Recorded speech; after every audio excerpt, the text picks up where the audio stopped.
Écoutez, ça me fait très plaisir de vous accueillir ce matin. Je me suis représentée à quelques personnes, mais donc je m'appelle Mallory, je suis l'INN et je vais remplacer Émilie à l'animation de cette journée. Donc, je vous remercie d'avance d'accueillir mon nouveau visage parmi vous. J'étais là lors des rencontres virtuelles, mais plus en observation. Donc, je vais tenter d'être à la hauteur avec vous aujourd'hui de l'animation d'Émilie et de son sourire très chaleureux. Donc voilà.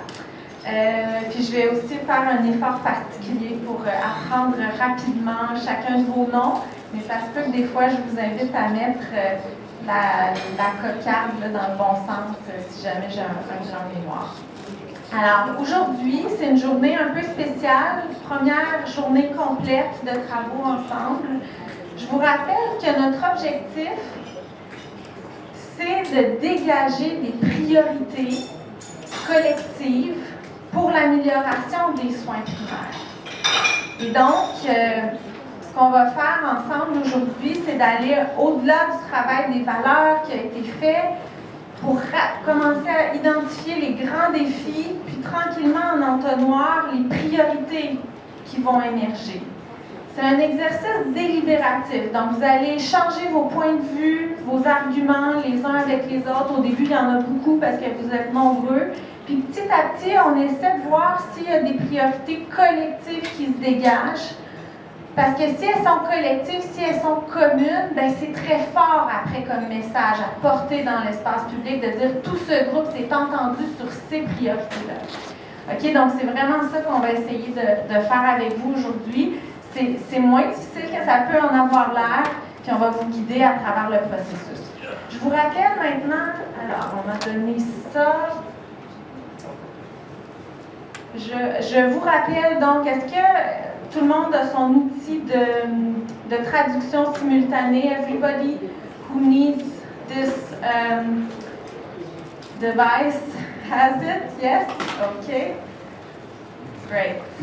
Alors, c'est ça, il y a des unilingues francophones et anglophones là dans la salle. Donc, on essaie de parler lentement, là, tous ceux qui ont le micro pour que ça fonctionne au mieux. Maintenant, voilà, c'est ça que je voulais rappeler à votre esprit. Ce sont nos 4 grandes questions qui nous guident, qui doivent rester en arrière de nos têtes à travers les travaux. Donc, quelles sont les attentes des Québécois envers le système de soins primaires? Quels aspects caractéristiques d'un système de soins primaires de haute qualité devraient être prioritaires compte tenu de ces attentes? Comment mieux soigner les clientèles en quête d'équité, réduire les écarts d'accès aux soins et finalement, quel est le rôle des soins primaires à but lucratif au Québec? Et je sais que hier, vous avez pu réfléchir à cette question-là. Bon, je vous remets notre charte de participation, mais je ne la lis pas. Vous commencez à la connaître là, au moment où on se parle. C'est simplement encore à garder à l'esprit pour qu'on soit le plus efficace dans nos travaux, que ça se passe le mieux possible, que ce soit le plus agréable possible pour tout le monde ici. Je vous rappelle également que si vous avez besoin de soutien pendant cette longue journée, on va se le dire, c'est quand même une longue journée, vous pouvez aller voir Olivier qui est ici, Mélanie qui est quelque part qui va revenir, et Christine qui est à l'arrière, mais de toute façon, je sais que vous les connaissez maintenant. Vous pouvez soit aller les voir, soit les appeler. Leurs numéros de téléphone sont ici à l'écran. Et si vous avez besoin, pendant cette journée, d'un moment de tranquillité, on est nombreux, il y a du bruit, si vous avez besoin de vous retirer pour un petit moment, pour reprendre un peu de calme, il y a une salle de repos qui est accessible pour vous, qui est juste de l'autre côté de la porte. Donc, vous sortez ici, puis c'est la première porte à droite. Donc, c'est une salle qui est vraiment dédiée là, au repos pendant cette journée. Alors, vous pouvez y aller, simplement vous assurer de respecter ce calme. Si jamais il y a d'autres personnes déjà dans la salle, restez un peu dans votre bulle. On a mis des petites instructions sur la porte de cette salle pour vraiment favoriser des comportements de tranquillité. Si vous devez prendre un appel pendant la journée, n'allez pas le prendre dans cette salle-là, plutôt un peu plus loin là-bas. Et deux derniers rappels aussi de logistique un peu. Je vous rappelle que ce qui est dit aujourd'hui dans cette salle reste entre nous. Ça va être important, même lorsque vous allez être excité parce qu'elle commence à se dégager des priorités ou des recommandations. On va vous demander de garder ça jusqu'à ce qu'on puisse les dévoiler officiellement, publiquement, qu'elles soient bien finalisées. Et évidemment, de ne pas publier sur les réseaux sociaux, par exemple, là, des échanges ou de l'information sur d'autres participants. Ça va un peu de soi, mais on rend explicite ce qui est implicite. Alors, on est déjà à notre 4e séance de travail. Vous avez bien avancé hier le travail sur les valeurs. Donc, la journée d'aujourd'hui, bien écoutez, c'est ce que, bon, c'est trop petit, hein, de toute façon, vous ne le voyez pas à l'écran, mais on a prévu des panels informatifs qui sont entrecoupés de moments de travaux ce matin. Et cet après-midi, c'est essentiellement du travail ensemble sur les priorités, sur les recommandations. Ce travail-là va être finalisé dans la journée de demain matin et on va être en mesure de présenter ce travail à quelques invités spéciaux des membres du comité aviseur dans l'après-midi de demain. Alors, voilà pour la séance de la journée. Voilà, et ça, c'est bon, une diapo là, qui résume les valeurs que vous avez travaillées, peaufinées hier. Et bon, c'était pour vous donner une idée, mais ça va être encore... nous, on a déjà bien mis ensemble toutes vos notes, on a produit des définitions, on va pouvoir vous donner ça ultérieurement pour la présentation de demain. Ah ben voilà, j'ai lisé les petits paragraphes descriptifs. Accessibilité signifie déplacer le poids des problèmes systémiques portés par l'individu vers le système de santé. L'accès est étroitement lié à la communication et au partage des connaissances entre les patients et les médecins, entre les professionnels eux-mêmes et entre les institutions. Okay? Donc, j'espère que ceux qui ont travaillé sur cette valeur se reconnaissent. Alors, on n'a pas tout mis à l'écran ce matin, il y a plus de détails, mais j'ai entendu un oui, je vois quelques hochements, donc tant mieux. Vous en avez deux autres ici, équité et autonomisation et respect. L'équité signifie que chaque personne, peu importe son contexte, son histoire, son profil, peut bénéficier et obtenir des soins de qualité. Fondamentalement, faire preuve d'équité, c'est faire preuve d'empathie, assurer l'accessibilité. L'équité est obligatoire, elle doit être intersectionnelle, juste et empathique. Est-ce que vous reconnaissez à peu près ceux qui ont travaillé là-dessus? OK. Autonomisation et respect. Deux valeurs distinctes, autonomisation et une finalité du système. Elle ramène le pouvoir au niveau de l'individu. Le respect est une modalité. Respecter la personne, c'est respecter ses connaissances et ses expériences. Il en reste deux, donc approche préventive et holistique. Une approche préventive et holistique reconnaît la valeur des services sociaux et des services complémentaires à la médecine. Elle se soucie du bien-être de l'individu, considère la personne comme un tout. Cette approche agit en amont par l'éducation communautaire décentralisée. Je ne lis pas tout pour aller un peu plus vite. Efficacité, imputabilité. Donc, efficacité, dans quelle mesure cela fonctionne, l'efficience, la facilité d'obtention et la meilleure allocation des ressources. Alors là, il y a peut-être un petit travail encore de formulation pour celle-là, non? C'est pas le bon texte qui est... C'est pas le bon texte qui est là. Non. OK. C'est bon, alors c'était le moins clair, là, de toute façon, fait qu'il y a dû avoir une petite erreur de copiage dans la présentation. OK, vous avez l'horaire ici très détaillé de la journée. Je pense qu'on est prêt à accueillir nos invités pour le premier panel. Donc, le premier panel informatif, c'est sur les modèles de soins interdisciplinaires. Et on a deux personnes qui ont accepté de venir nous parler de ce sujet. Donc, je vais les inviter à venir me rejoindre ici à l'avant. Christine Laliberté et Nancy Côté.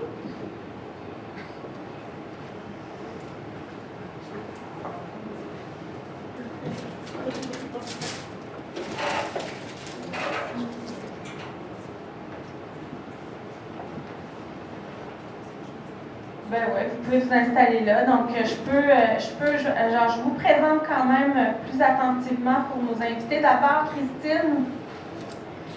Donc, Christine est présidente de l'Association des infirmières praticiennes spécialisées du Québec.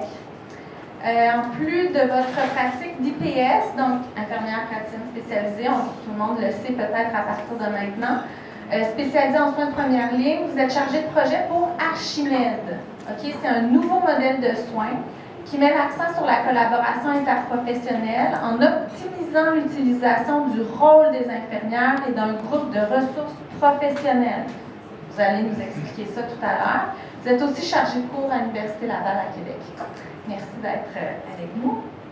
Et Nancy Côté, vous êtes professeure au département de sociologie de l'Université Laval, chercheuse boursière du Fonds de recherche québécois en sciences sociales, chercheuse à Vitam. Vous êtes co-responsable d'un axe de recherche environnement, milieu de vie, milieu de travail, milieu de soins. Vos travaux se situent au croisement de la sociologie du travail, des professions et des organisations.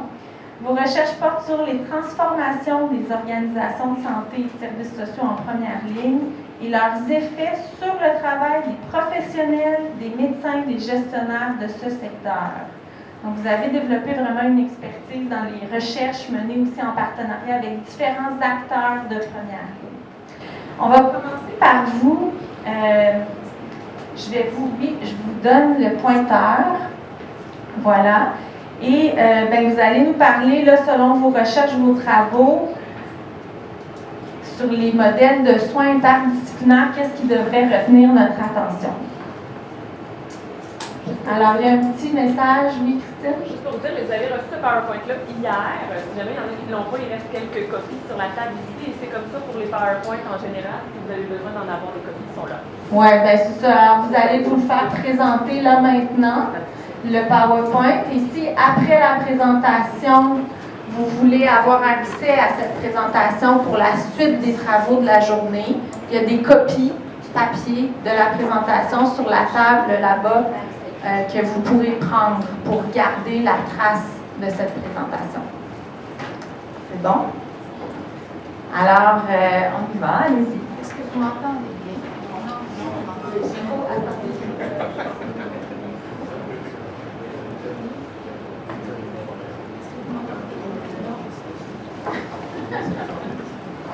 Comme ça? Là, vous m'entendez peut-être? Oui. Bon. Alors, bonjour tout le monde. Ça me fait vraiment plaisir d'être ici avec vous aujourd'hui. Donc, non, je ne suis pas infirmière. Je suis sociologue, mais je travaille dans le réseau de la santé depuis quand même plusieurs années et je m'intéresse beaucoup. Ah oui, même plus fort. Comme ça? Ça va? OK. Alors, voilà. Je pense que je vais peut-être baisser. Comme ça va? OK. Alors, donc, j'ai un petit 10 minutes pour vous présenter certaines innovations qui ont été expérimentées pendant la pandémie pour mieux rejoindre les clientèles en situation de vulnérabilité. Donc, moi et mon équipe de recherche, on a mis un projet qui visait justement à documenter la manière dont la première ligne s'est transformée pendant la pandémie pour desservir certaines populations qui étaient particulièrement affectées par la crise. Et on s'est intéressé, nous, dans le cadre de ce projet de recherche-là, particulièrement aux personnes qui étaient aux prises avec un problème de santé mentale et aussi aux familles en situation de vulnérabilité. Ces pratiques-là ont été documentées au CIUS de la capitale nationale, mais évidemment, il y a d'autres CIS et CIUS qui ont développé différentes pratiques pendant la pandémie. Donc, l'objectif du projet, c'était vraiment de documenter les conditions d'émergence et de pérennisation de ces pratiques dites innovantes. Je mets innovantes entre guillemets parce qu'en cours de projet, on s'est aperçu que c'était des pratiques qui existaient déjà, soit à l'état de projet pilote ou qui étaient en cours d'élaboration Et pendant la pandémie, ces pratiques-là se sont avérées particulièrement pertinentes pour répondre aux besoins des populations particulièrement affectées par la crise. Donc, ce que je vais vous présenter aujourd'hui, c'est un peu ces pratiques-là, mais surtout les apprentissages qu'on peut tirer de ces pratiques-là pour réfléchir à des soins primaires plus adaptés aux besoins des populations et aussi pour réfléchir à une amélioration à plus long terme du réseau de la santé et des services sociaux. Donc, vous avez eu plusieurs conférenciers, je pense, qui vous ont présenté les enjeux d'accès aux soins primaires sous l'angle de l'accès, par exemple, à des services médicaux ou à une équipe interprofessionnelle. Christine va d'ailleurs vous parler du modèle Archimède qui est sous ce modèle-là. Donc, évidemment, ces enjeux-là sont importants, il faut s'y intéresser. Vous avez eu d'autres conférenciers, je crois aussi, qui vous ont présenté les enjeux d'accès aux soins et aux services en lien avec certaines clientèles qui ont des besoins spécifiques et qui sont mal desservies actuellement par les services actuels. Et ces enjeux-là posent différentes questions. Donc, comment mieux desservir les clientèles en situation de vulnérabilité, comment adapter l'offre de services et comment favoriser un système de santé plus équitable. Donc, les valeurs dont il était question tantôt se retrouvent ici dans ces questions-là. Et en fait, ces questions-là amènent à réfléchir autrement à l'offre de services sur un territoire. Donc, ce n'est pas seulement une question d'accès à des services qui sont déjà en place, mais c'est aussi comment on adapte, comment on développe notre offre de services en fonction des besoins spécifiques de certaines populations sur un territoire donné. Évidemment, depuis 2004, à l'époque c'était les C3S, maintenant c'est les SCIS et CIUS qui ont le mandat d'améliorer la santé et le bien-être de la population sur leur territoire. Et ce mandat-là s'inscrit davantage dans une logique de santé publique.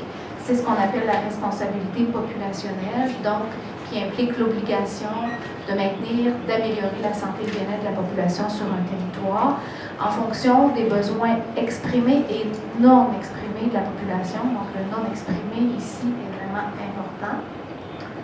Donc, ça veut dire quoi? Ça veut dire dispenser des services sociaux et de santé à l'échelle locale dans une perspective pour favoriser la proximité des services, donc rejoindre la population dans la communauté, privilégier une offre de services plus souple, plus flexible, mieux adaptée aux besoins de la population sur un territoire.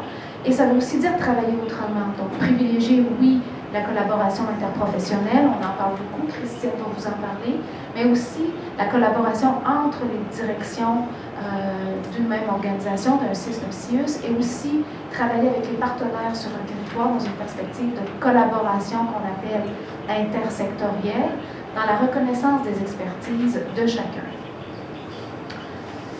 Donc, la pandémie, dans tout ça, si on se pose la question comment on peut penser autrement l'organisation des soins et des services et les modes d'intervention, ce qu'on a pu observer pendant la pandémie, c'est que la pandémie a vraiment mis en évidence le rôle central de la première ligne pour justement rejoindre des populations qui étaient les plus affectées par la crise, donc souvent des clientèles en situation de vulnérabilité. Et la pandémie a aussi permis d'expérimenter de nouvelles façons de faire dans le secteur de la première ligne, dans le secteur des soins primaires. Donc, la nécessité de réagir rapidement, de trouver des solutions nouvelles, adaptées au contexte de la crise, a favorisé la prise de risque et l'expérimentation aussi de nouvelles façons de faire. Donc, la pandémie, malgré évidemment les effets négatifs qu'on a connus, a offert quand même un timing inédit pour adapter l'offre de service et aussi adapter la manière de dispenser ces services-là. Donc, nous, dans le cadre du projet de recherche qu'on a mené pendant la pandémie, avec le CIUS de la capitale nationale, on a voulu justement mieux documenter ces différentes pratiques qui ont été déployées. Évidemment, nous, on en a identifié 5, mais il y avait beaucoup plus que 5 pratiques, là. Mais on s'est limité à 5 pratiques. Je n'ai pas le temps, évidemment, en quelques minutes, de vous présenter l'ensemble de ces pratiques-là. On pourrait revenir à la période de questions si vous le souhaitez. Mais je peux peut-être vous décrire quelques exemples. Le premier exemple, c'est l'optimisation du rôle des ambulanciers. Donc, cette pratique-là visait à éviter de transporter systématiquement les usagers aux urgences, quand on sait que dans le fond, il y a 80% des cas qui ne nécessitent pas le recours aux urgences. Et dans cette pratique-là, en fait, ce qu'on a vu, c'est un élargissement du rôle des ambulanciers. Donc, les ambulanciers ont été amenés à faire des évaluations plus poussées, un rôle aussi plus social, et ça les a amenés aussi à travailler davantage en collaboration avec différents acteurs sur le territoire, notamment les GMF, mais aussi les organismes communautaires. Une autre pratique, la troisième, ce qu'on a appelé l'approche, pas on, parce que c'est eux qui l'appellent comme ça, mais ce qu'on appelle l'approche de proximité.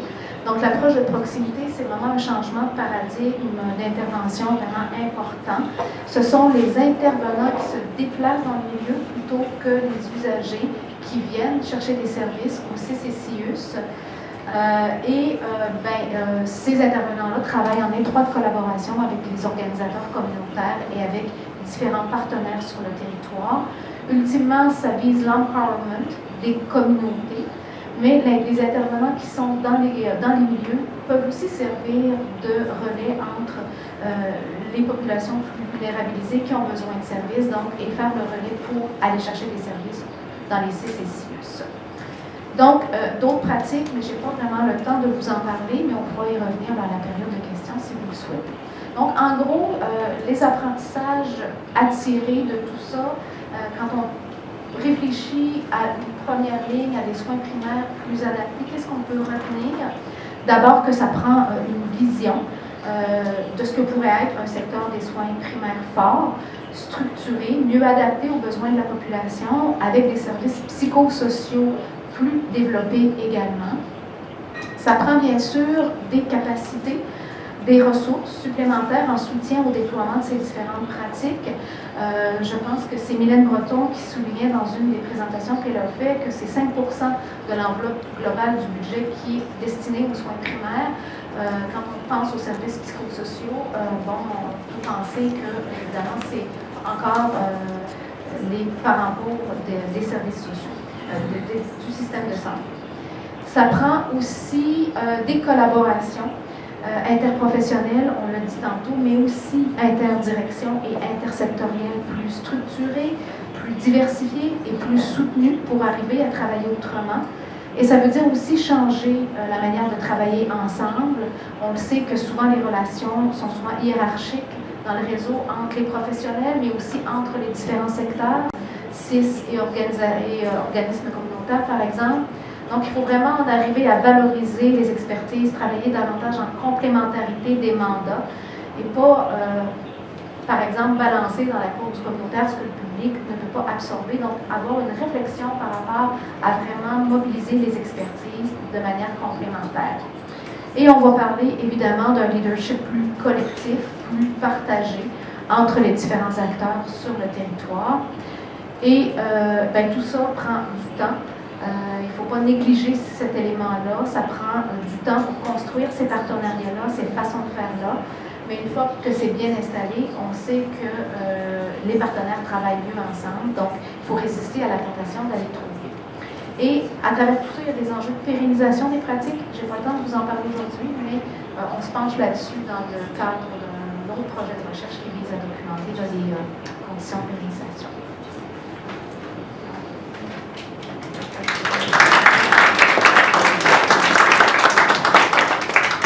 Merci beaucoup, Nancy. On va certainement revenir vers vous après. Et là, je vous laisse poursuivre. Allez-y, Christine. Je pense que moi, vous allez bien m'entendre, mais il va falloir que je fasse attention de ne parler pas trop fort.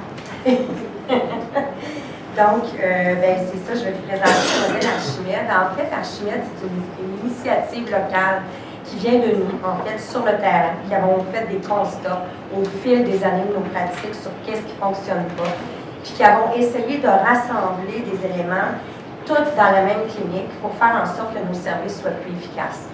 Donc, la clinique est dans la base ville de Québec, dans un secteur qui est socio-économiquement défavorisé, où tous les critères au niveau de la santé sont à des niveaux élevés. Si on pense aux maladies chroniques, MVOC, diabète, Si on pense à des déterminants problématiques pour la santé, par exemple, le taux de tabagisme est très élevé, les problèmes mentaux, l'utilisation de la drogue, etc. Donc, c'est un milieu vraiment où on avait besoin de faire des modifications pour offrir un meilleur service. L'autre problématique qu'on avait, c'est qu'on était aussi dans un milieu non attractif pour la relève médicale. Et heureusement, j'avais des bons médecins partenaires. Alors, on a proposé un modèle, puis on a dit aux médecins, bien, il y a de moins en moins de médecins, le recrutement n'est pas possible. Ça vous tente-tu qu'on utilise plus les autres ressources professionnelles pour faire ça en équipe plutôt que médico-centriste? Donc, on a mis plusieurs infirmières dans le projet et on voulait se réseauter avec tous les organismes communautaires environnants et les CLSC. Et on nous a offert d'amener dans la clinique des ressources supplémentaires, je vais vous les présenter sous peu, pour offrir un meilleur support et pour qu'on puisse travailler tous ensemble là-dedans. Donc, le fait qu'on ait un recrutement médical difficile a été la porte facilitante pour nous permettre d'amener un nouveau modèle de soins. Il a quand même fallu faire de gros travaux parce que là, ce que je vous parle, on remonte en décembre 2014. Ce projet-là, il est écrit à Noël. Et présenté en commission parlementaire en 2015, mais mis sur le terrain en 2017. Donc, on était vraiment en avant de notre temps. Puis là, on est 6 ans plus tard, puis on est encore en avant de notre temps sur le type de pratique. Je vais vous montrer ça. Donc, on l'appelle Archimède parce que, pour ceux qui s'en rappellent dans les mathématiques, quand on travaille ensemble, on peut faire plus. Donc, Archimède, c'est le principe du levier. Alors, au lieu d'essayer de tout tomber ça tout seul, si on se met à 20 puis qu'on essaye de changer quelque chose, on a pas mal plus de chances de succès. Ce qui rendait le milieu non attractif, c'est la complexité et la vulnérabilité. Puis, si on s'y met à plusieurs, bien, on a plus de chances d'apporter un service efficace, moins lourd pour l'intervenant. Puis, en plus, si les patients sont avec nous là-dedans pour nous guider dans les soins qu'on va donner, ils sont experts. Vous le savez, hein? Vous êtes les experts de ce que vous vivez. Puis nous autres, bien, on connaît des choses, mais on ne sait pas tout, puis c'est ensemble qu'on le fait. Donc, c'est vraiment le principe d'Archimède. Alors, nos objectifs, le premier, c'était d'améliorer l'accessibilité par plusieurs façons, en modifiant la façon qu'on offrait les rendez-vous, en utilisant la bonne ressource au bon moment pour la bonne raison de consultation. Ça, vous l'entendez des médias, mais nous autres, on l'a concrétisé depuis 2017. Comment on fait ça? On a créé des nouvelles trajectoires de service, puis selon la raison de consultation, on vous oriente vers la ressource professionnelle dans notre équipe, mais on voulait garder un sentiment d'appartenance, ce qui fait que chaque personne dans la clinique est assignée à un médecin, une infirmière praticienne, bien souvent une infirmière clinicienne aussi et d'autres ressources professionnelles selon les besoins. Pour pas qu'ils se promènent tout le temps au travers du monde, qu'ils ne connaissent jamais, qu'ils recommencent à expliquer la situation. Donc, c'est un peu comme ça qu'on le fait. Ensuite de ça, la deuxième, c'est en partenariat avec l'usager, axé sur l'utilisation optimale des champs d'exercice et l'autonomie professionnelle. Ce que ça veut dire, moi, je suis une vieille infirmière de 1991, puis je suis devenue praticienne en 2009. Quand je suis arrivée dans le milieu, je travaillais comme clinicienne dans le GMF, et mes collègues cliniciennes au CLSC où je suis arrivée ne faisaient pas la moitié du travail que moi je faisais au GMF avant aussi comme infirmière clinicienne. Pourtant, on a toute la même formation, toute la gang. Donc, comment on fait pour mettre tout le monde à profit? Donc, pas juste l'infirmière auxiliaire, le physiothérapeute, le nutritionniste, la travailleuse sociale. Ça, c'est ce qu'on s'est donné comme mandat aussi. Et développer une continuité d'offres de services en partenariat avec l'usager, en collaborant avec l'équipe. On a renforcé notre fonctionnement de collaboration à l'interne. On a créé des rencontres statutaires, puis on a différentes façons de le faire. Donc, si on regarde les moyens, dans la problématique, c'est l'accès au rendez-vous. Donc, l'accès au rendez-vous, on a donné aussi de l'accès par des rendez-vous téléphoniques. En 2020, on a appelé ça télémédecine, mais c'est parce qu'on a ajouté aussi Teams, Zoom. Mais nous, on faisait déjà ça, les infirmières de longue date au téléphone, pour vous éviter de vous déplacer si ce n'est pas nécessaire. Ça me prend un examen physique, il faut que vous soyez ouvert à venir. Là, c'est essentiel, mais j'en ai pas besoin, puis je peux régler un problème pour vous en 5 minutes, on le fait. Donc, on a fait ça. On a axé sur promotion de la santé, éducation et enseignement, empowerment. Donc, le patient est le maître de sa destinée. On l'aide, on l'accompagne pour qu'il devienne autonome le plus possible dans ses soins. On a aussi fait de l'enseignement sur l'utilisation efficace des rendez-vous. Parce que quand vous n'avez pas accès, vous appelez 6 mois d'avance pour vous céduler en vacances au cas où que peut-être qu'il se passe quelque chose puis vous allez avoir un rendez-vous. Donc, on ouvre nos horaires beaucoup moins longtemps d'avance, mais quand il y a un besoin aigu, on est là. Donc, c'est ce qu'on a fait. Prendre des rendez-vous en temps opportun pour éviter des rendez-vous au cas où, c'était ça que je voulais dire. Les trajectoires de service, je vous remonte ça. Prioriser les raisons de consultation, je vous remonte ça aussi. Période d'échange, j'en ai parlé. Et au Québec, quand on est dans un GMF, il y a juste les médecins qui ont le droit de maintenir les heures d'ouverture de la clinique. Mais nous autres, en 2017, s'ils ne nous avaient pas permis de faire ça différemment, bien, la clinique, elle serait fermée. Parce qu'à un moment donné, il restait 2 médecins. 2 médecins pour 68 heures d'ouverture, 7 jours sur 7. Fait qu'on a demandé à ce que les infirmières praticiennes, on assure la couverture en 2023, vous voyez ça un peu partout, mais en 2017, c'était pas permis dans les GMF. C'était en CLSC, on le faisait, mais on ne pouvait pas le faire partout. Nous, on a demandé la dérogation pour faire le projet. Ensuite de ça, si vous regardez notre équipe, dans le fond, c'est qu'il y a 4 infirmières praticiennes, maintenant 6 à venir. Il y a une infirmière praticienne en santé mentale. Il y a 4 infirmières cliniciennes. On a 6 médecins, mais qui sont là en présence comme 3 médecins temps plein. On a un physiothérapeute, un travailleur social, un psychologue, un inalo, une nutritionniste, un kinésiologue et un pharmacien. Fait que si vous avez besoin de quelque chose, il y a quelqu'un dans l'équipe qui est capable à quelque part de répondre à ça. Donc, ça nous amène des experts dans notre pratique. Parce que les médecins de famille et les infirmières praticiennes, on est généralistes. Mais à un moment donné, ça prend plus. Mais dans l'équipe, on a quelqu'un. Et l'autre avantage, c'est que c'est des services gratuits. Ça veut dire que si la personne, je vous rappelle le contexte Basseville, pas d'argent, pas d'assurance, bien, vous avez quand même un physiothérapeute, un nutritionniste, un kinésiologue. Donc, on peut prévenir une détérioration, éviter une détérioration, empêcher que ça évolue défavorablement avant de revoir un médecin, une infirmière praticienne. On réduit l'utilisation des médicaments.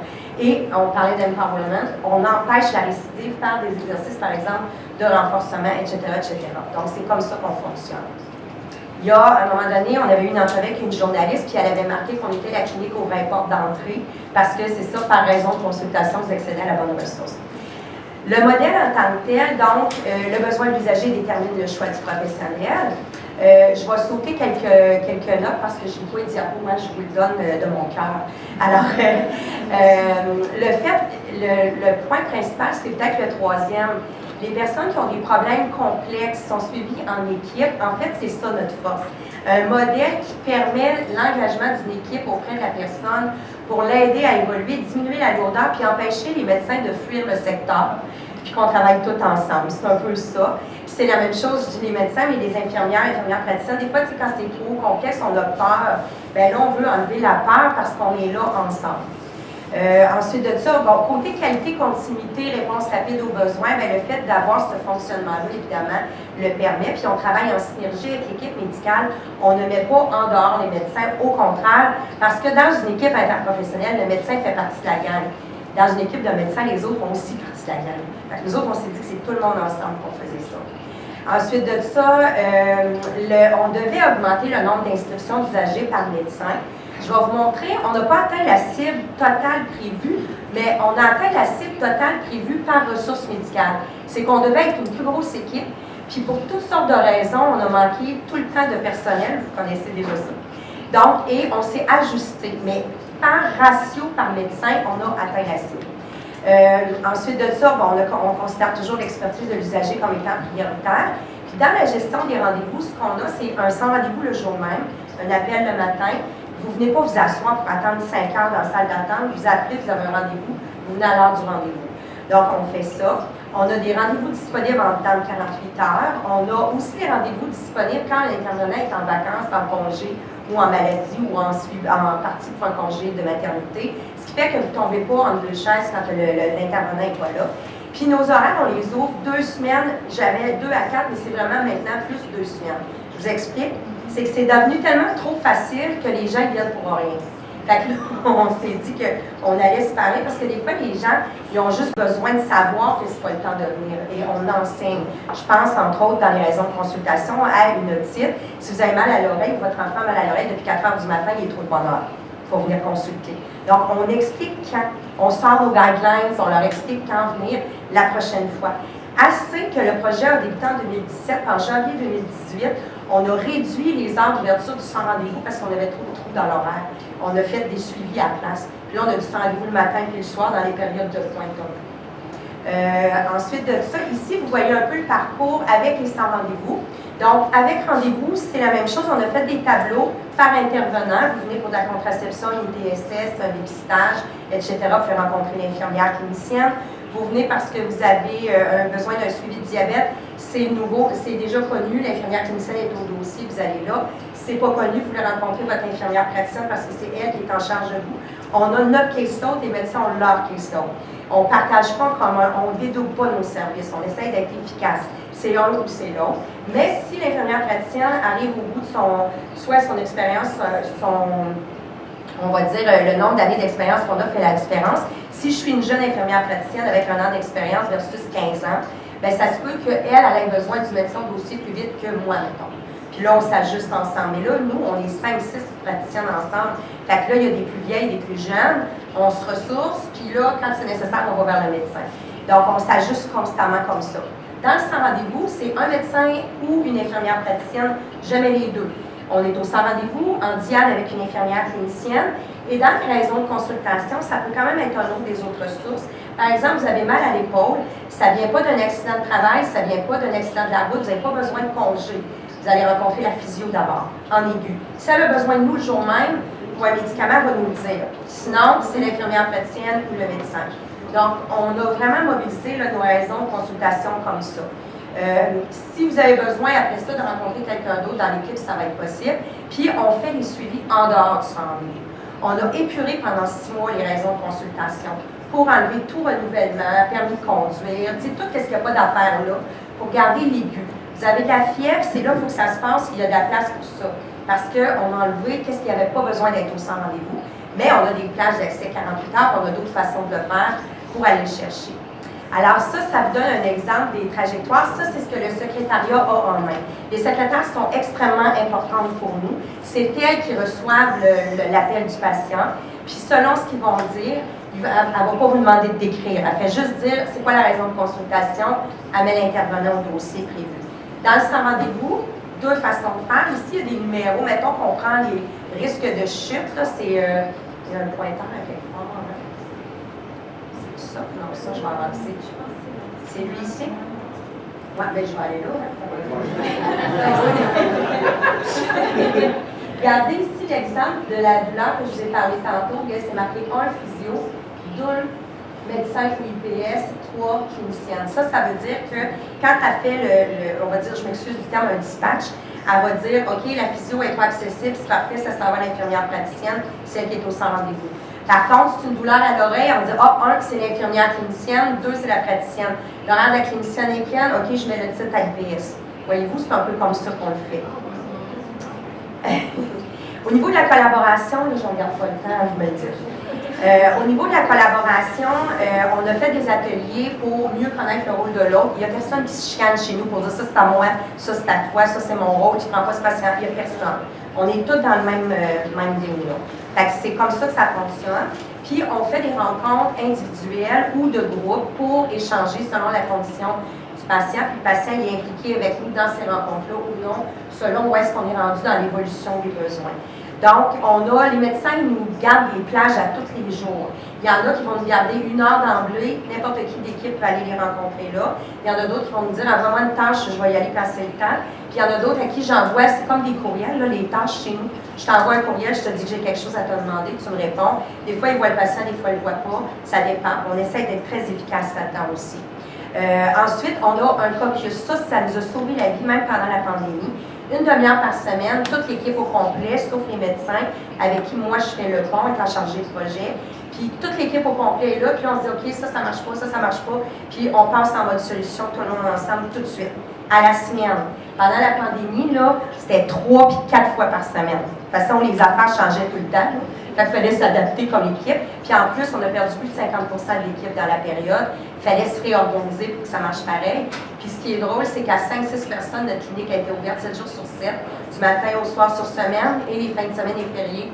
Alors qu'ailleurs, c'était fermé à 4 heures, puis pendant qu'il était 40, tu sais. Fait que ça veut dire qu'il y a une façon de faire quand on est habitué de rouler comme ça. Il reste-tu une minute? Je pense que je suis correcte. Alors là, c'est pour vous montrer, si vous regardez du côté ici, là, ça, c'est les départs à la retraite des médecins. Donc, on a commencé avec 6, on a fini avec 6. Mais notre présence là, dans toute cette durée-là, en moyenne, c'est 2,7 équivalents temps plein médecins. Il devait être 4.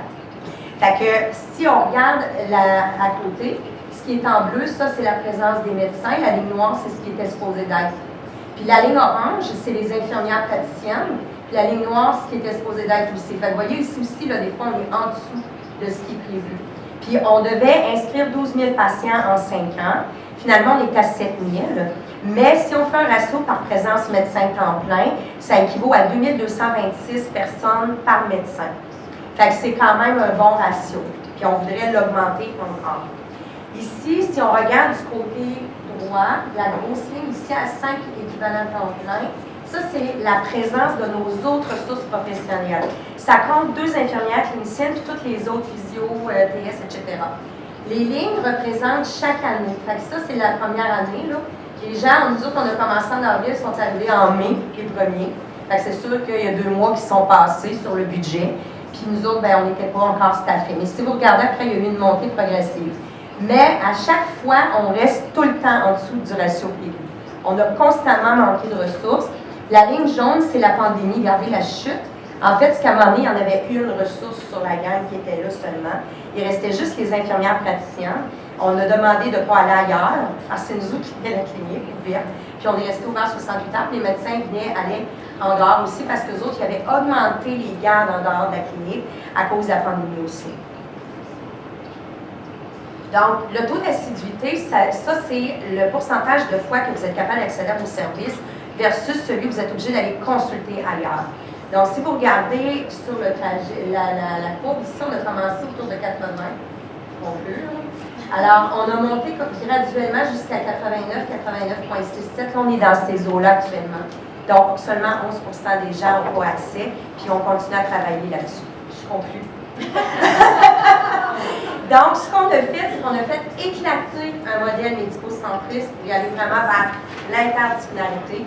Tous les moyens qu'on avait réfléchis au départ pour faire la marche, on les a obtenus, on les a atteints. Donc, pour nous, en tant qu'équipe, c'est une mission accomplie sur tout ce qu'on pouvait faire pour améliorer l'accessibilité. Puis la dernière phrase, c'est rien n'est parfait. Tout n'est pas beau. On a un système téléphonique désuet. À 8 h du matin, c'est le bordel des appels, comme ailleurs. Donc, on essaye de modifier les choses pour que ce soit différent, mais ça prendrait maintenant un logiciel capable de prendre les rendez-vous comme ça, par raison de consultation, puis on va y travailler aussi. Ouais. Merci. Vous pouvez rester avec nous, ben oui, parce que là, on a une demi-heure de questions, puis avant de vous laisser poser toutes vos questions, ben j'ai quand même, je me retourne vers vous très rapidement, Nancy, là, pour vous poser une question, en fait, en 2 volets. Là, on voit, on écoute Christine, puis on trouve ça extraordinaire, ça coche toutes les valeurs qui ont été énoncées par les personnes dans ce groupe, l'utilisation efficace des rendez-vous, l'éducation pour l'autonomisation des patients, bon bref, on a vu toutes les forces. Est-ce qu'il y a des limites à ce modèle-là? Sous question. Pourquoi c'est pas partout comme ça? C'est deux bonnes questions, 2 grandes questions. Mon équipe de recherche est impliquée dans l'évaluation d'implantation du projet Archimède. Oui, je peux peut-être. Est-ce qu'il y a des limites? Je dirais qu'il y a eu des défis, des enjeux vraiment importants. Puis Christine en a parlé de ces enjeux-là, le manque de ressources.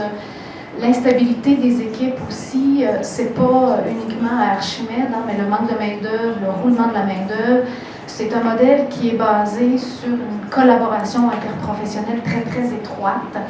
Pour bien travailler ensemble, il faut apprendre à se connaître, il faut connaître aussi les forces de chacun, comment on peut les mobiliser. Donc, c'est sûr qu'avec une équipe qui bouge beaucoup, qui roule beaucoup, ça complique les choses, c'est plus difficile. Donc, c'est sûr que ça prend, en tout cas, je peux peut-être vous montrer une diapo, la dernière, en fait. Puis je reviendrai sur l'extrait de verbatim parce que je le trouve quand même intéressant. On a rencontré des usagers, puis on a rencontré une quarantaine d'usagers. Donc, ici, l'optimisation des rôles, vision du modèle Archimède, valeur et sens au travail, ça, c'est évidemment, les professionnels qui se retrouvent beaucoup dans un modèle comme ça fait du sens, mais ça prend des conditions, comme je le mentionnais, des ressources suffisantes. Christine en a parlé, ils ont eu énormément de difficultés à avoir des médecins, à avoir aussi des IPSBL à certains moments. Ça prend aussi le soutien des décideurs. Quand on implante un modèle comme ça, évidemment, il faut soutenir ce modèle-là. C'est un projet pilote sur 5 ans avec beaucoup d'incertitudes par rapport à la pérennisation du modèle. Ça crée aussi beaucoup d'inquiétudes au sein de l'équipe et ça affecte aussi le fonctionnement de l'équipe. Et puis, du temps. Évidemment, c'est un changement très important là, de façon de faire qui demande quand même du temps. Pourquoi c'est pas comme ça partout? Oui. Je pense que c'est un beau modèle. On est en train de réfléchir justement c'est quoi les milieux qui sont les plus propices pour accueillir un modèle comme ça. C'est peut-être pas nécessairement un modèle à reproduire partout dans toutes les cliniques, mais très certainement que c'est un modèle qui fonctionne bien là, pour les clientèles, certaines clientèles. Question? Pour nos invités, on a 30 minutes. Voilà. Alors, on y va pour une période de questions. Je vois déjà 4 mains. Alors, je vais les OK. Je m'appelle Anya. Dans le fond, ma question est pour Mme Christine. Donc, premièrement, merci pour votre présentation. C'était super intéressant et pertinent. Vous m'entendez pas bien? Plus près? Comme ça? 1, 2, 1, 2. Rockstar? Excusez-moi. OK. Dans le fond, moi, la section qui est venue me chercher, c'est vraiment quand que vous avez dit que à un moment donné, il y a un caucus entre les professionnels de la santé et l'usager. Dans le fond, ma question, c'était de savoir, est-ce que le caucus se fait quand que le traitement qui a été donné à l'usager ne fonctionne pas? Est-ce que c'est à ce moment-là que les médecins et le patient se rejoignent dans la même salle pour avoir un nouveau traitement? Est-ce que c'était pour ça? C'est ça ma question.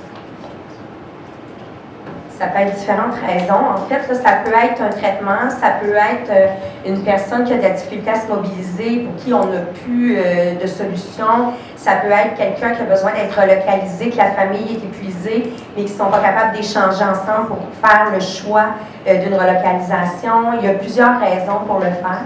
C'est pas nécessairement le patient et le médecin, ça peut être l'infirmière praticienne, le médecin, la travailleuse sociale, la psychologue, ça dépend vraiment. Mais à ce moment-là, quand on voit qu'on a besoin de se rendre là, c'est pas tout le monde qui a besoin d'aller jusque-là. Des fois, juste nous, à discuter avec la personne, sa famille, ou faire le pont pour l'ensemble des professionnels, que nous, on a discuté pour se demander, on est tous à la même place par rapport à la situation, faire le pont pour voir si on a toutes la même lecture de la situation, puis ensuite prendre des décisions ensemble avec la personne concernée pour pouvoir l'accompagner par rapport à tout ça. Merci. Martin, je pense, il y a un micro juste derrière vous. Allez-y. Puis je rappelle à tout le monde pour les questions, on y va un peu concis parce que je vois beaucoup de personnes qui veulent en poser. Donc, pardon, j'ai oublié de parler dans le micro. Je suis désolée. Alors, je rappelais simplement à tout le monde d'être concis, mais allez-y, Martin, on vous écoute. OK. Ma question est plutôt de logistique et aussi de recrutement des professionnels. Je disais, je pense, il y a quelques jours à Radio-Canada qu'un quart des enseignants ne sont pas légalement qualifiés pour leur emploi, ce qui veut dire qu'on peut présumer que dans le futur, ça va être encore plus difficile de recruter des professionnels de la santé. Aussi, je disais qu'on va accepter 60 000 immigrants francophones. Et moi-même, je ne prends pas mon temps rien, mais pourtant mes dossiers sont plutôt en anglais. Donc, on peut imaginer, même des francophones, eux connaissent le français, mais les dossiers vont être de plus en plus multilingues. Donc, on va avoir ça sera plus difficile de recruter les professionnels, ça va être plus. Puis en plus de ça, les compétences linguistiques seront plus élevées. C'est quoi les stratégies pour gérer un système qui, on sait, va avoir moins de professionnels de santé dans le futur? Grosse question. Qui veut commencer? Même ici. Moi, je ne peux pas parler à tous les niveaux. Je suis infirmière, je vais pouvoir parler par rapport aux infirmières en soi. Mais actuellement, on essaie de mobiliser pour que les infirmières, entre autres, aient une formation de base de bachelière, c'est-à-dire un premier cycle universitaire. Pas que la formation technicienne n'est pas adéquate, c'est juste que c'est de plus en plus complexe et difficile. Puis il y a beaucoup de départs après le début de la profession parce que c'est trop complexe pour elles, les jeunes qui débutent. Donc, on veut rehausser pour leur donner des compétences supplémentaires et des connaissances supplémentaires pour entrer à la profession, mais par 2 parcours différents. Parce que ce qu'on avait peur, c'est qu'il manque d'argent ou qu'ils aient peur de voir le niveau universitaire d'emblée. Donc, il y aurait le parcours de passer par un cours de sciences générales, faire un bac d'infirmière, ou continuer à faire une technique d'infirmière, commencer à travailler, puis en travaillant, continuer à se former à l'université. Donc, il y a un salaire qui rentre, il y a des choses qui peuvent se passer simultanément pour s'assurer qu'on recrute davantage. Ça fait 20 ans, au Québec, on est en retard de 20 ans pour toute profession confondue. Donc, dans le reste du Canada, les infirmières sont bachelières depuis environ 20 ans. Puis en faisant ce move-là, ils ont eu, c'est une augmentation de, je pense, il ne faut pas que je mêle Colombie-Britannique, Ontario, là, mais 197% d'augmentation d'infirmières formées au niveau du bac comparé à 10% au niveau du Québec dans la même période. Mettons, si on prend 2005 à 2015-16, la signification, ça n'a pas fait reculer, ça n'a pas empêché d'avoir des gens, puis au contraire, on les garde plus. Parce que, là, je ne veux pas me tromper dans les statistiques, mais au niveau de la technique, après, mettons, je pense 5 ans de formation, parce qu'il y en a qui le font en 5 ans au lieu de 3 ans. Là. En 5 ans, là, c'est peut-être 50% sont formés, prêts à rentrer sur le marché du travail, ceux qui ont pris ce chemin-là. Puis au bac, c'est 78%. Il y a plus de rétention. Fait que ça, c'est pour les infirmières. J'ajouterais peut-être très rapidement que effectivement, il y a une pénurie de main-d'œuvre, un problème de main-d'œuvre qui touche plusieurs professions. Et je pense que ça prend des solutions créatives, travailler autrement. Puis l'optimisation des rôles professionnels, c'est une des façons de travailler mieux ensemble et d'être plus efficace. Ça ne règle pas tout, mais c'est vraiment une des façons de faire pour pouvoir l'utiliser de manière davantage les rôles de chacun des professionnels. Donc, mieux collaborer pour que chacun fasse sa valeur ajoutée de sa profession. C'est ça que je comprends par optimisation des rôles professionnels. Je vais prendre Evelyne, puis après, Roséna et Guy. D'accord. On a parlé hier de rémunération des médecins, on a parlé des effets négatifs de la rémunération à l'acte et on a parlé des possibilités dans les milieux hospitaliers, par exemple, de choisir le salariat, dans les cliniques privées, de fonctionner avec le capitation. À l'intérieur du projet Archimède, comment sont payés les médecins?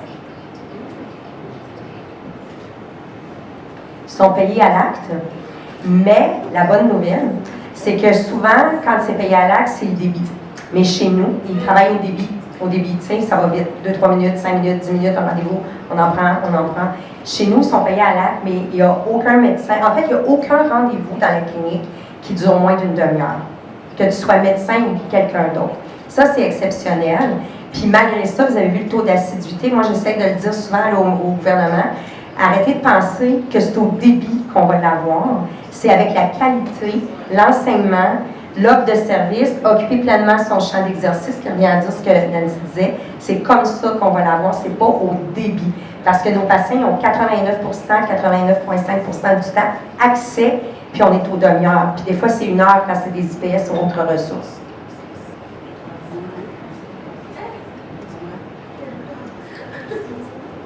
Bonjour tout le monde. Merci à vous. OK. Bonjour tout le monde et merci à chacune de vous pour votre présentation. C'était vraiment pertinent. Ma question, elle s'adresse à n'importe qui d'entre vous peut répondre.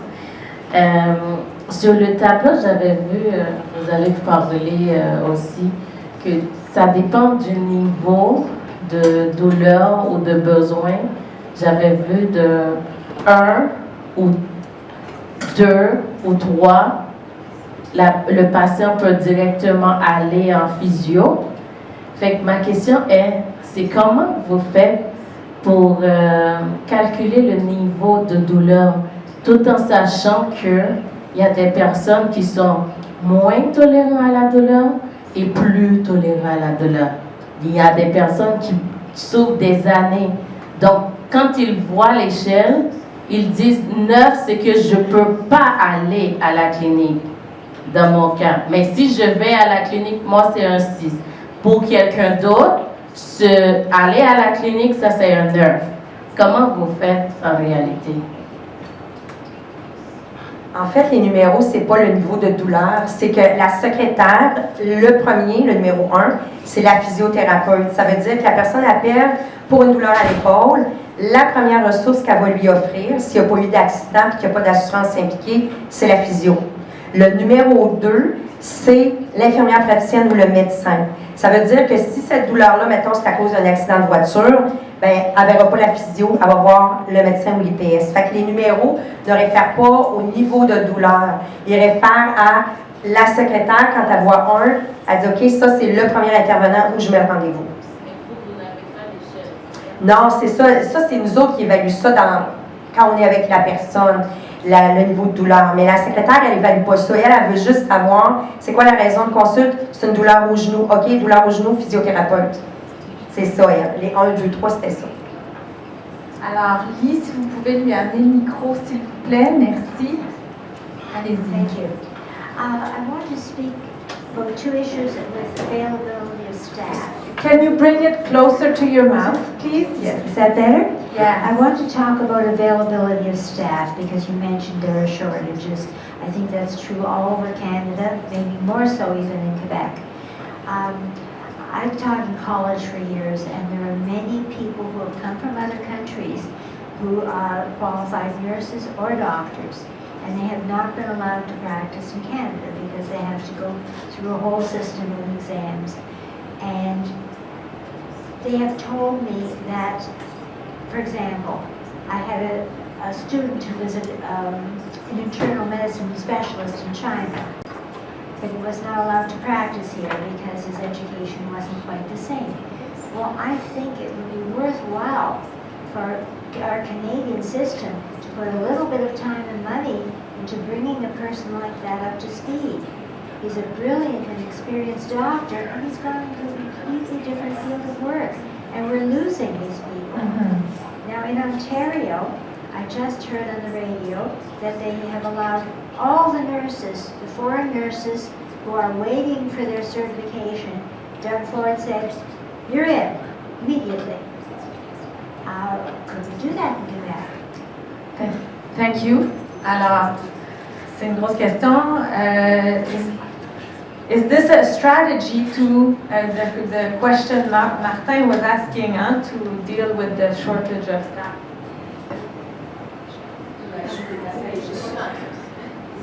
En fait, je ne vous répondrai pas en anglais parce que ça va me prendre trop de mots pour répondre. Mais c'est difficile à dire pourquoi que c'est comme ça, puis pourquoi que ça prend autant de temps pour le faire. Parce que moi-même, je connaissais un médecin qui avait été formé à Cuba, qu'on voulait qu'il vienne travailler à notre clinique, puis ça a été complexe. Mais il existe quand même des formations complémentaires pour les accompagner. S'ils jugent qu'ils ne réussissent pas l'examen, mais ils peuvent le faire, l'examen. Fait que je ne sais pas pourquoi un médecin aussi hautement spécialisé dans un autre pays ne pourrait pas au moins faire quelque chose de différent mais dans notre système de santé. Mais le médecin en question de Cuba a été qualifié infirmier à un niveau bachelier au Québec, puis il pouvait continuer. Fait que, mais tu sais, je ne peux pas aller plus loin. Ça, c'est vraiment les décideurs qui pourraient répondre à ça plus que nous. C'est des gens en politique publique là, qui pourraient nous parler des politiques de reconnaissance des compétences. S'il vous plaît, me rappeler votre nom, puis allez-y avec votre question. So Sandra wanted to know how many patients you can accommodate versus other clinics.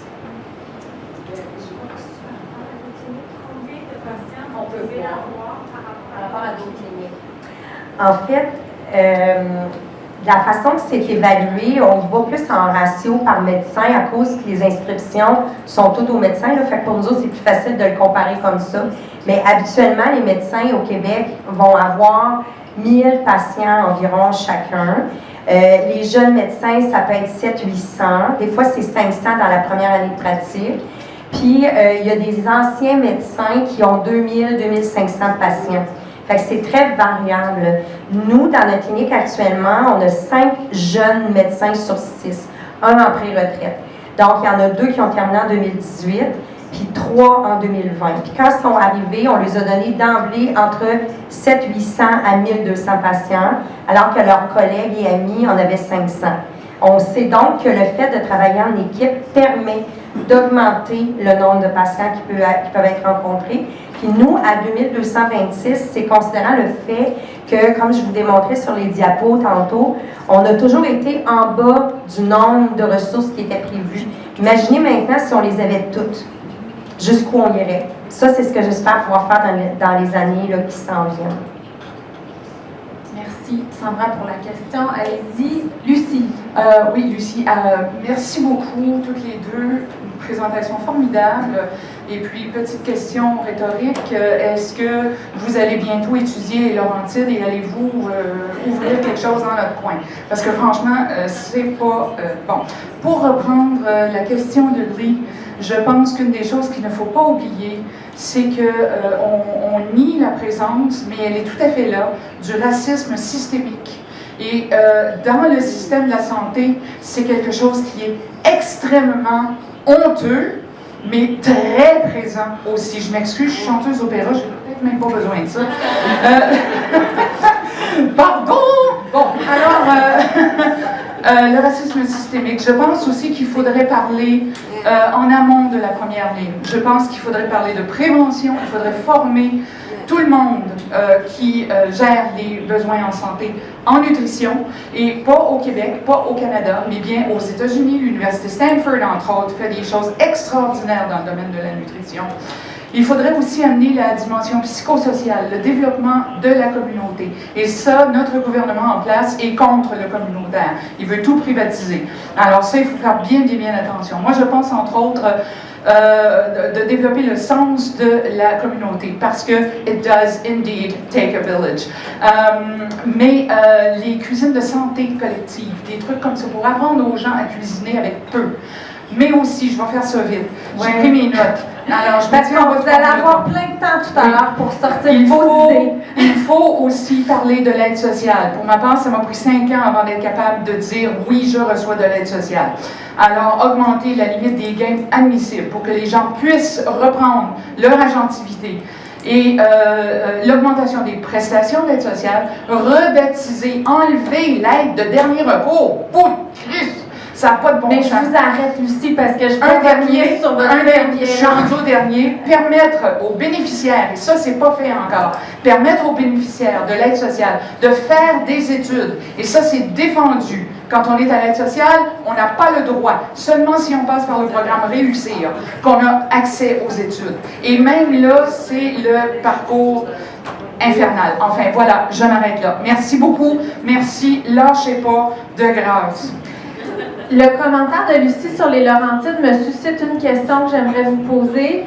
Est-ce que, donc ça c'est un modèle, vous avez étudié quand même plusieurs modèles, est-ce qu'il y a d'autres modèles ailleurs au Québec qui ressemblent à ça, dans d'autres formes probablement? Est-ce qu'il y en a plusieurs, juste peut-être pour nous donner une idée? Je n'ai pas étudié les autres modèles ailleurs. Probablement Christine les connaît plus que moi. Il y a les cliniques IPS qui vont être déployées, qui ont commencé à être déployées, qui vont être déployées, qui vont fonctionner un peu sur ce modèle-là interprofessionnel, mais je te laisse peut-être, Christine, En fait, il faut que ça vienne du terrain. Il y a d'autres modèles qui mettent de l'avant des pratiques qui ont été amenées par des infirmières et des infirmières praticiennes. Il y a, dans la région de Québec, il y a SAPSA. Il y a à Montréal, à l'hôpital Notre-Dame, des infirmières praticiennes en soins aux adultes, en médecine interne, qui prennent des patients complexes à partir de l'urgence, avec des problèmes de santé chronique, pas de médecin de famille, pour stabiliser les gens et les accompagner jusqu'à ce que quelqu'un d'autre prenne la relève. Il y en a d'autres des comme ça. Puis effectivement, les 23 cliniques d'infirmières praticiennes spécialisées, nous, on a suggéré au ministre de les appeler des cliniques de proximité. On ne veut pas partir du médico-centrisme pour s'en aller sur l'IPS-centrisme, on va dire ça comme ça.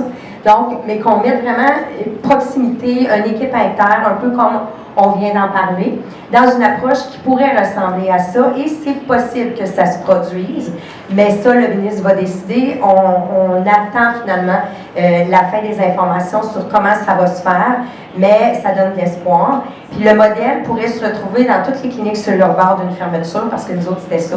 C'est ce qu'on a fait, on l'a transformé pour permettre de rester là. On peut mettre ça en CLSC, on pourrait mettre ça en clinique d'infirmière praticienne. Ça n'a pas été étudié, ça c'est moi qui le dis, fait que ça vaut ce que ça vaut. Mais il reste que c'est un peu ça qui pourrait se produire. Fait que je pense que c'est possible d'aller vers ces modèles-là. Il y a une question par là, le micro vient à vous, Tara. Merci. Alors, l'idée, c'est une clinique multidisciplinaire, n'est-ce pas? Comment est-ce que c'est différent d'une CLSC? Parce que ça, c'était vraiment l'idée au début des CLSC, n'est-ce pas?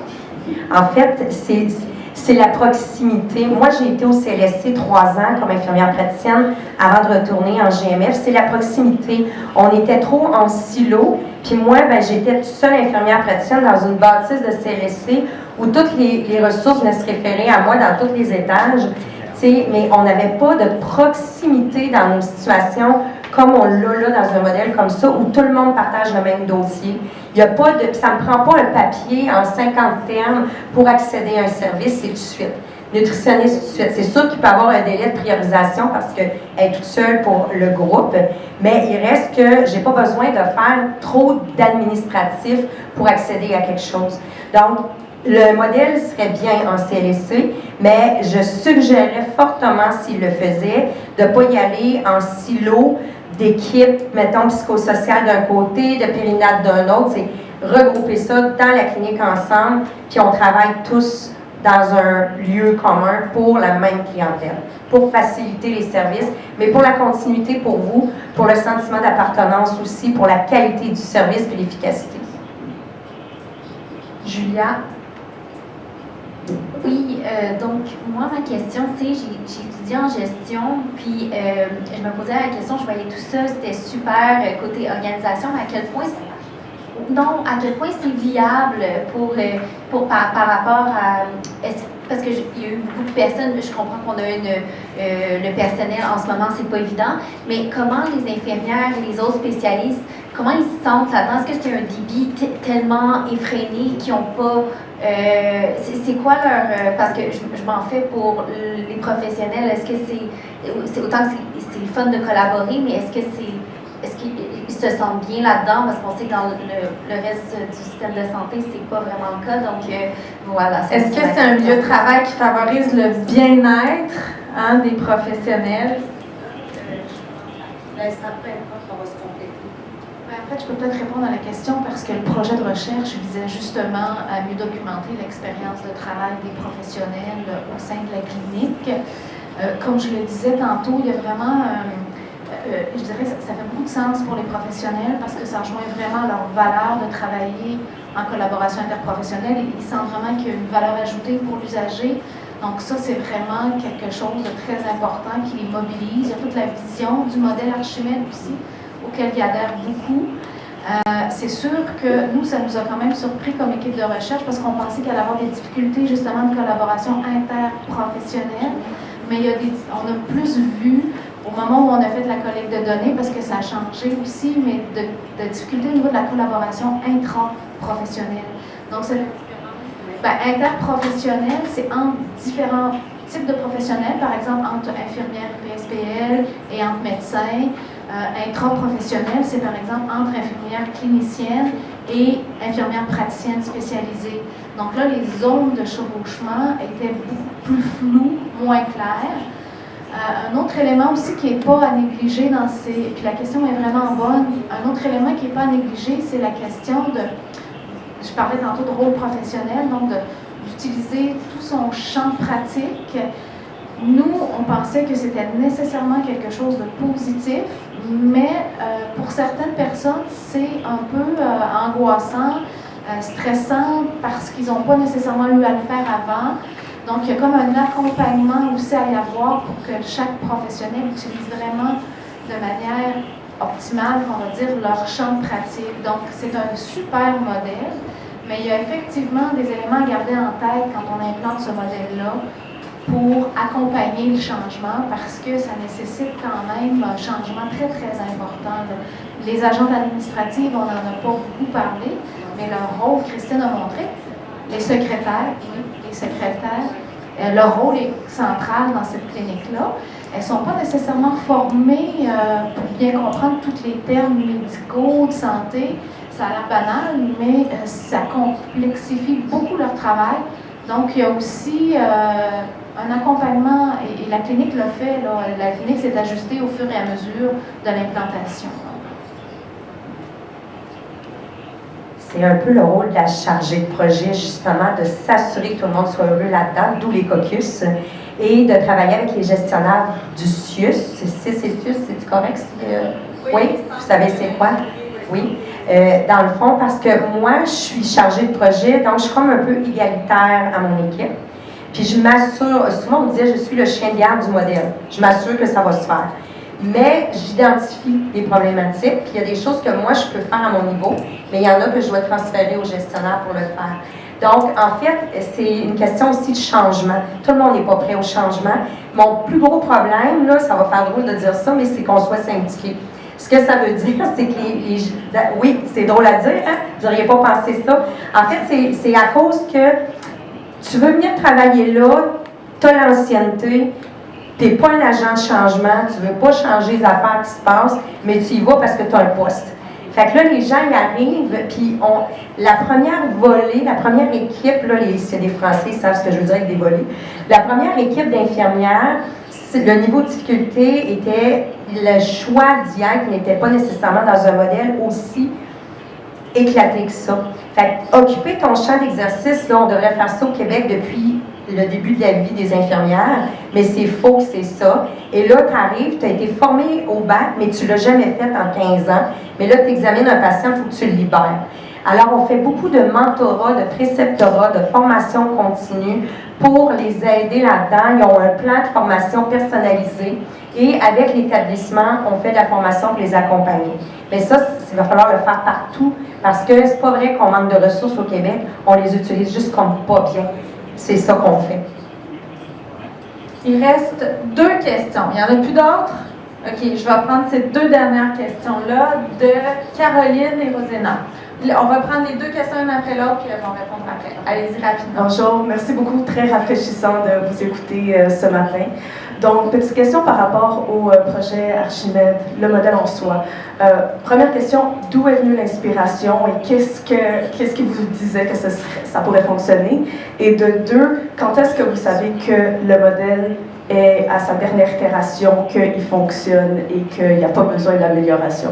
Merci Caroline. Rosena, votre question? C'est juste une complémentarité.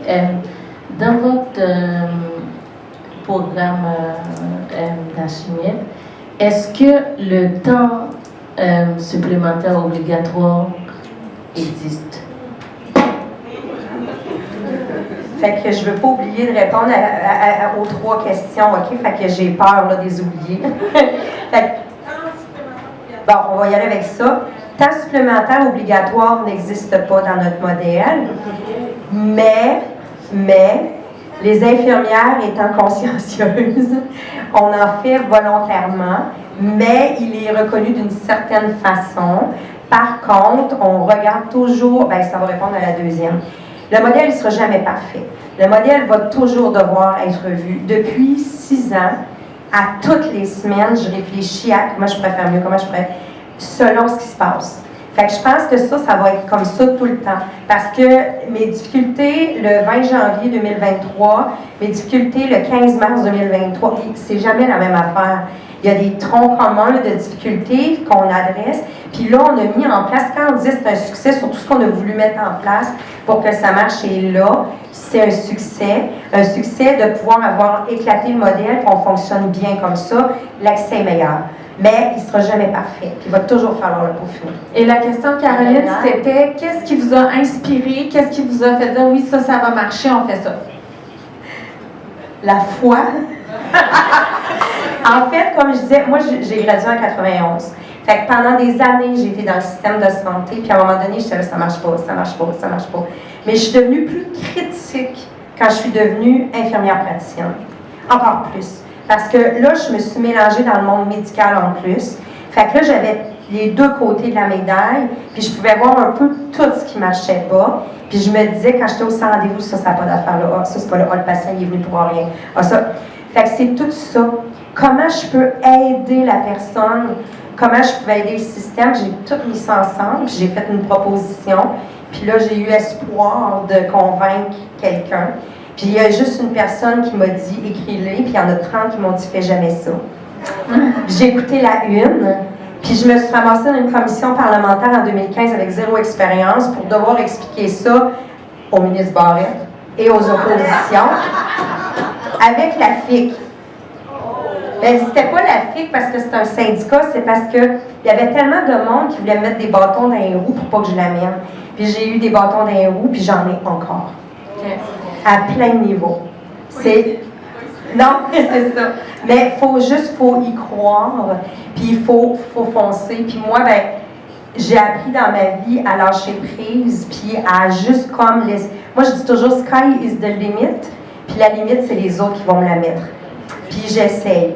Puis je me dis, c'est l'autre qui va me bloquer. Moi, j'ai pas besoin de me bloquer tout seul, puis je fonce. Mais j'essaye de le faire, c'est sûr, avec doigté, gentil. Bienveillance. OK, je me permets une dernière question avant la pause. Est-ce que ce modèle coûte plus ou moins cher ou pareil en termes de fonds publics? Sais-tu? On le sait peut-être pas.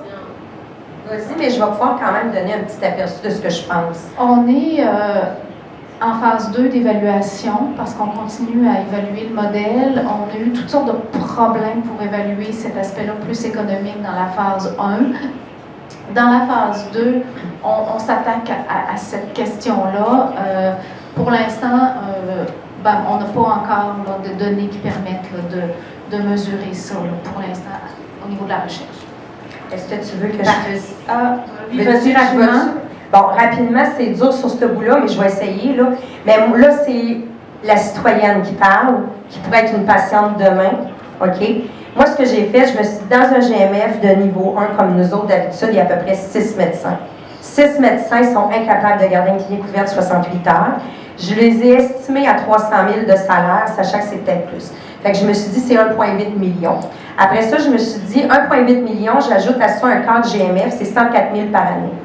Puis après ça vient avec un certain nombre de ressources. Je me suis dit, Archimède est à côté. Archimède, il y a 3 médecins, 900 000 plus 104 000 pour un cadre GMF, plus on devait nous donner 700 000 par année pour faire le reste de l'équipe professionnelle. On a utilisé 1,9 million de 3,5 millions en 6 ans, puis on avait un budget pour 5 ans. Donc, j'ai additionné 500 000, je me suis dit, je vais mettre ça 500 000, mettons. Fait que je suis encore en dessous du 1,8 million. Mais si je calculais tout, là, j'arrivais à peu près à 1,8 pour 1,8 million. Mais là, comme on dit, je ne suis pas une chercheure, puis je suis allée vraiment dans du très concret. Puis, on est ouvert 68 heures tout le temps, même quand il reste 6 personnes dans la clinique. Fait que je me dis, en quelque part, on reste ouvert en plus, alors que l'autre équipe, elle, ne peut pas rester ouverte. Ce qu'ils font, c'est qu'ils vont fermer, puis ils vont partager avec une autre équipe. Fait que sur le même territoire, il y a une clinique au lieu de 2 d'ouverte. Nous autres, on reste ouvert, puis on est peut-être au même montant d'argent. Merci, mesdames. Je pense qu'on peut les applaudir. Fait que je vous libère. OK, j'ai parlé de pause, mais j'étais mélangée. Donc, on a une activité de travail là, avant d'aller en pause pour les prochaines 30 minutes. On va vous demander est-ce qu'on peut avancer la diapo? Voilà, de repenser à toutes les informations que vous avez reçues, tout ce que vous avez appris jusqu'à maintenant, puis d'essayer de commencer à formuler les défis, les principaux défis là, qui vous apparaissent puis qui rendent difficile une prestation de soins primaires efficace, de qualité, etc. Donc, on vous invite vraiment à penser en termes de défis. Premier exercice, c'est un peu du remue-ménage. Là, vous pouvez faire un tour de table, c'est quoi les défis? Et ensuite, dans un deuxième temps, commencez à les regrouper en catégories. OK? À chacune des tables, vous pouvez rester avec les gens avec qui vous êtes maintenant. Vous avez 30 minutes pour faire cet exercice. Vous avez des animateurs à vos tables. Merci.